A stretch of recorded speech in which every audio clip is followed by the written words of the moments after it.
पुण्यामध्ये राष्ट्रवादी काँग्रेसची एका अर्थानं शरद पवारांच्या राष्ट्रवादी काँग्रेसची डोकेदुखी ही चांगलीच वाढलेली आहे। कारण राहुल कलाटे जे शरद पवारांच्या राष्ट्रवादी काँग्रेसचे विधानसभेचे उमेदवार होते, त्या राहुल कलाटेंनी भाजपत प्रवेश केलाय।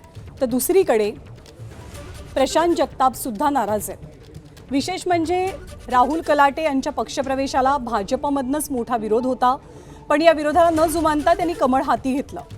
राहुल कलाटे यांनी 2024 साली भाजपचे चिंचवडमधले आमदार शंकर जगताप यांच्या विरोधात विधानसभेची निवडणूक लढवलेली। शिवसेनेचे माजी नगरसेवक आणि महापालिका गटनेते म्हणून कलाटे यांची ओळख आहे। विधानसभा निवडणुकीच्या वेळेला त्यांनी राष्ट्रवादी काँग्रेसमध्ये प्रवेश केलेला आणि विधानसभेची निवडणूक लढवलेली। दरम्यान कलाटेंच्या भाजप प्रवेशावेळी आमदार शंकर जगताप आणि शहराध्यक्ष शत्रुघ्न काटेंची उपस्थिती चर्चेचा विषय ठरतोय।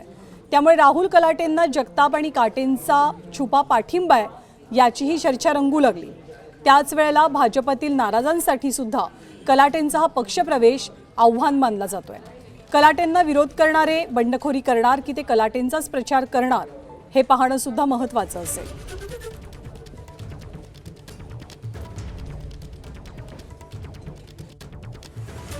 नाही, साहजिक आहे ना, इच्छुक प्रत्येक पक्षात असतात आणि भारतीय जनता पार्टीत फार मोठ्या प्रमाणात इच्छुक होते आणि साहजिक इच्छुकांचा थोडीफार नाराजी असते, पण मला वाटतं आम्ही ती सर्व नाराजी निश्चित दूर करू। मुहूर्त निघण्यासाठी काय परिश्रम घ्यावे लागले असं तुम्हाला वाटतं? नाही, परिश्रम म्हणण्यापेक्षा ह्या गोष्टीचं मी बोलणं योग्य नाहीये। एबीपी माझा, उघडा डोळे बघा नीट।